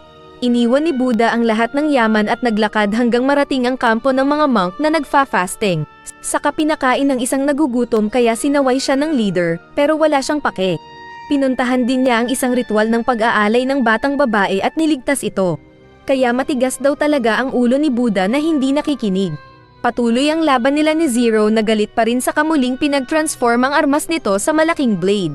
Kaya pinalitan din ni Buddha ang armas nito na naging palakol. At naglaban ulit sila ng tagaan at saksakan. Pero madaling nakakailag si Buddha. Saka sinugat nito ang katawan ni Zero na nasaktan pero mas nagalit. May lumabas na cyst sa katawan tapos mula dito ay lumabas ang maraming matatalim na parang buhok. Pero muling may ginamit na armas si Buddha at madali lang pinagtatagpas ang mga umaatake na armas ni Zero. Pinaglilinas niya itong parang nanggupit ng mabalbon na bundok. Saka nilapitan si Zero na sumangga ng armas nito pero hindi makaporma. Dahil sinisigaw ng mga tao ang pangalan ni Buddha ay nainggit si Zero na muling binalak patayin ang kaharap na madali lang nakailag. Saka sinabi ni Buddha na kailangan lang kasi ni Zero ng self-love para hindi maging mainggitin sa tagumpay ng iba, katulad ng kapitbahay mong binabantayan yung bawat kilos mo para umasenso. Naiinis si Zero na umatake ulit pero sinabihan siya ni Buddha nang malapitan na mahal din niya ito. Ayaw maniwala ni Zero, pero nang makita nito ang liwanag na nagmumula kay Buddha, ay bigla niyang napagtanto na ang gusto niya ay maging katulad ni Buddha. Kaya unti-unting nawala ng dark power ang armas niya na kanyang nabitiwan. Iniwan din ni Buddha ang kanyang armas at sinabing looking good si Zero. Saka inaya ng santukan. Kaya umatake si Zero na nakipagsuntukan kay Buddha sa mukha. At nag-cheer naman ang mga tao para sa kani-kanilang mga fighter. At masaya naman si Zero Fuko dahil sa unang pagkakataon ay nakaramdam siya ng kasiyahan. Sinuntok siya ni Buddha at natamba ang bata na nakawala sa masamang aura na kumokontrol dito. At sinabi sa sarili na magiging masaya siya ulit at maniniwala sa mga tao. Ngunit biglang gumagalaw yung mga sungay niyang nahulog pabalik sa kanyang ulo. Saka sinaksak ang ulo ng bata na nasaktan at parang natatae. Naging mahaba ang sungay na sinaksak ng sabay ang dibdib at bunganga ni Zero na hindi na nakagalaw. At mula sa mga butas na ito ay lumabas ang dalawang dragon na hinahanap palagi ni Son Goku para mag-wish. Sinubukang tulungan ni Buddha si Zero pero mas mabilis ang paggalaw ng mga dragon na kinulong si Zero. Nagkaroon ng itlog sa harap nila at saka lumabas ang isang nakakatakot na halimaw. Kaya napaatras si Buddha. Nakinagulat ng lahat ng nanonood maging ng mga gods. Mula sa itlog ay lumabas ang isang Devil King na si Papias na kamukha ng mas matandang Zero. Kaya napamura na lang si Brunhilda. Saka ito bumagsak dahil wala siyang maintindihan. Tinanong ni Buddha kung nasaan na si Zero Fuko. Pero sinagot ni Papias na patay na ito. At hindi pa nito alam kung ano ang purpose kung bakit lumabas sa itlog. Pero nais daw nitong gamitin ang nararamdamang lakas. Nagtaka ang mga gods kung sino ang kaharap ni Buddha na malaki ang sungay. Sinabi ni Hermes na maging siya ay hindi ito kilala. Nag-iisip pa lang sila nang may magsalita sa likod ni Ares na sinabing hindi God si Papias. Natakot si Ares paglingon, at agad na umalis sa upuan na inupuan ni Hades. Binati din ni Hermes si Hades na tinanag kung bakit naroon. Kaya sumagot si Hades na narinig nito ang pagkamatay ni Poseidon. Pero biglang nagtanong si Zeus kung sino yung kalaban ni Buddha. Na sinagot ni Hades na isang Helheim na berserker. Nahahati daw ang universe sa tatlo. Ang langit kung saan nakatira ang mga gods at spirits. Ang mundo kung saan nakatira ang mga tao at mga beast. At ang Hades kung saan panay kaguluhan. At doon daw ay may istorya na kapag nagsaanib ang liwanag at anino ay mabubuo si Papiya. At kapag nakaalis ito doon ay magsisimula ang kadiliman. Napatanong si Hermes kung si Hades ang nagsummon kay Papias. Pero sinabi ni Hades na kahit siya ang hari doon ay hindi pa niya nakikita si Papias. At nagtaka din siya kung sino ang halimaw kaya ito ang gustong malaman. Sa battlefield ay inilabas ni Papias ang pangtusok nito at sinabing madaling mananalo sa laban. Sinaksak nito si Buddha na mabilis sinalag ang kalaban. Saka mabilis pang umatake si Papias na iniilag-ilagan at sinasangga ni Buddha. Nagtanong si Gol kung mananalo ba si Buddha. Pero sinabi ni Brunhilde na hindi dahil wala ding makita si Buddha na future. Ipinaliwanag ni Brunhilde ang kapangyarihan ni Buddha na nakikita nito ang paggalaw ng kaluluwa ng isang nilalang kaya nalalaman niya ang susunod na gagawin ng katawan. Pero dahil dark creature si Papias at walang kaluluwa ay walang silbi ang kapangyarihan ni Buddha sa kanya na makita ang hinaharap. Kaya sa battlefield ay nasugatan ang braso ni Buddha na natatalo at napaapa-atres. Nakasuntok siya at umatras pero sinabi ni Papias na nakiliti siya. Saka ginamit ng pangit ang mas malakas na pagsaksak gamit ang malaking blade. Mabilis namang ginamit ni Buddha ang pangsangga nito na ginto. At nagkasubukan sila ng armas. Pero nakita ni Papias na nagdugo ang dulo ng malaking barina nito. At ipinakitang nabutasan ang pangsangga ni Buddha at natusok ang isa nitong mata. Kaya napangiti ang manyak na Papias. Umatras si Buddha na pinalitan ulit ang armas. Saka sinabi ni Papias na binalak saksakin ang ulo ni Buddha pero nakailag ito. Saka ginawa ni Papias ang armas na palakol ni Diva, at muling inatake si Buddha na nahihirapan sa pakikipaglaban dahil nabulag ang isa nitong mata. Natatawa naman si Loki dahil natatalo si Buddha. Nagawang makaatake ni Buddha pero nakailag si Papias na nadaplisan lang ang leeg. Pero ito naman ang tumaga at nakuha ang balikat ni Buddha na napa-atres. Nahihirapan si Buddha sa laban kaya nagpalit ito ng fighting stance habang sinasangga ang pagtusok-tusok ni Papias sa kanya. Saka sinasabi pa nitong punishment para sa divine na kalaban. Nagtanong si Ares kung gaano kalakas si Papias. Kaya sinabi ni Hades ang kwento na kalahati ng Helheim ang sinira nito at tinalo ang iba pang nakatira doon. Ngunit bigla itong naglaho at hindi mahanapan at hindi nagbalik. Hindi naniwala si Hades sa kwento tungkol kay Papias noon. Pero naisip niyang pwedeng may nakahanap ng huling remnant ni Papias at gumawa ng parasite mula dito. At nang natutulog si Zero Fuko ay nilagay nila ito sa ulo niya. At may isang nilalang lang daw na pwedeng gumawa nito. Ito si Beelzebub na mahilig sa science experiment. Samantala sa arena ay natatalo si Buddha na pinalakol ni Papias sa paa nito. Nag-backtumbling si Buddha pero nagdugo ang paa nito. Tinanong niya kung naroon pang nakikinig si Zero Fuko. Pero sinabi ni Papias na kinain na niya ang walang silbing bata. Dahil dito ay nagalit si Buddha at sinabing papatayin ang kaharap na pangit. Ginamit niya ang armas at pinag-transform sa isang version na hindi pa niya nakikita dahil matagal na niyang tinago ang emosyon na iyon. Ang version na puno ng galit. Kaya naging leon ang armas ni Buddha. Kaya humanga naman ang mga nanonood na gods. Nagkasalubong sina Papias at Buddha sa gitna ng arena at iniunday ni Buddha ang matalas nitong karit. Pero dahil mabagal daw ay nasangga ito ni Papias, pero tinulak siya ni Buddha. Nagawang makailag ni Papias na muling mag-counter saksak. Pero ginamit naman ni Buddha ang rocket ng kumpi nito para sabayan ang pagsaksak ni Papias. Tumulo ang dugo ni Papias. Ngunit mula lang ito sa kamay niyang pinangsalag sa karit ni Buddha. Samantalang nagsuka ng dugo si Buddha na nasaksak sa tiyan. Sinabi ni Papias na nais nitong marinig ang huling habilin ni Buddha. Pero mas ibinaon pa ni Buddha ang saksak sa tiyan para putulin ang kamay ni Buddha. Pero sinipa siya ni Papias. Nagtaka si Papias kung bakit hindi papatay ang kalaban. Kaya sinabi ni Buddha na mukhang natatakot si Papias. Nakwento ni Papias kung paano nasira ang unang katawan niya dati dahil sa pambihirang lakas niya. At mas perpekto na siya ngayon. Pero mas lalo siyang tinawag ni Buddha na mahina dahil nakakaramdam ng takot. At dahil sa inis ay lumapit muli si Papias at inatake ng maraming tusok si Buddha. Akala ni Ares kung patay na si Buddha dahil sa lakas ng kalaban. Pero sinabi ni Hades na hindi pa sumusuko si Buddha na nakita rin nina Hermes at Zeus na hindi makita ni Ares. Sinusubukan daw ni Buddha na ibalik ang mga patay sa buhay. Muling nanatili sa sariling mga paa si Buddha kaya nagtataka si Papias kung bakit ito malakas. Saka hinamon pa ni Buddha si Papias na umatake. Pero nakaramdam ng takot ang malaking halimaw. Ayaw niyang pumayag na matakot, kaya pinutol niya ang sariling kamay at ginawa itong isang espada gamit ang kili-kili magic. Umatake si Buddha gamit ang Karit rocket attack nito, at sinalubong siya ng espada ni Papias. Pero natalo ang Karit ni Buddha na naputol at nabasag. Saka bumalik sa normal na staff ang armas ni Buddha. Kaya sinamantala ni Papias na tusukin ito ng ubod lakas at nasira ang staff at naitapon si Buddha. Samantalang nanonood naman si Beelzebub na kumakain ng pears. At sinabing oras na para mag-ani. Unti-unting nilapitan ni Papias ang walang malay na Buddha. Pero sa isip ni Buddha ay may nakita siyang liwanag na hahawakan sana pero may kamay na nang hawak sa kanya. Biglang napatawa si Buddha at saka muling tumayo, inilugay ang buhok at saka sinabi nitong bata pa si Papias. Inilabas ni Buddha ang napulot na armas ni Zero.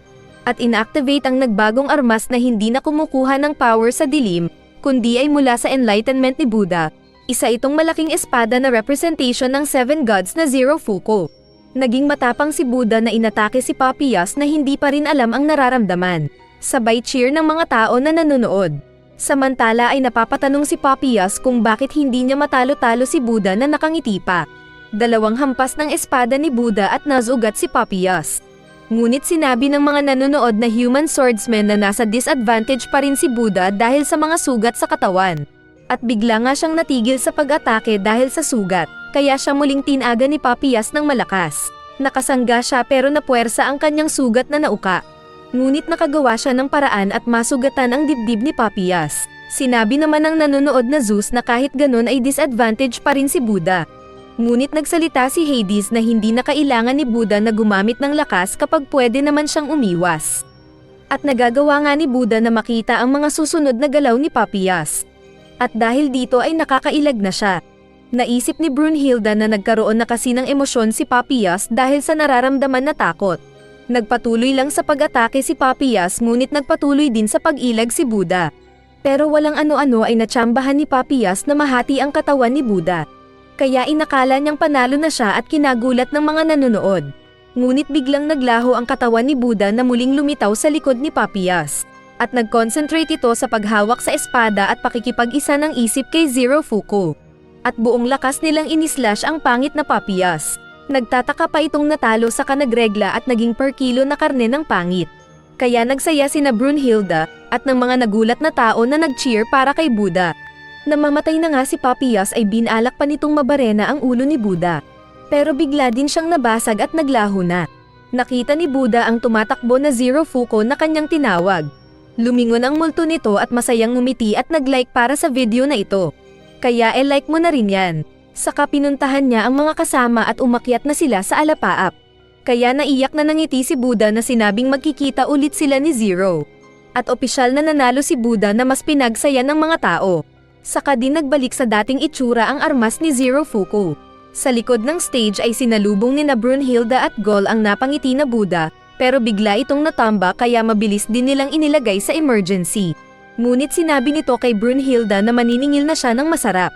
Lalo na at kitang-kita nito ang pagnanasa sa kaluluwa ni Brunhilde kaya hindi ito makakapagsinungaling.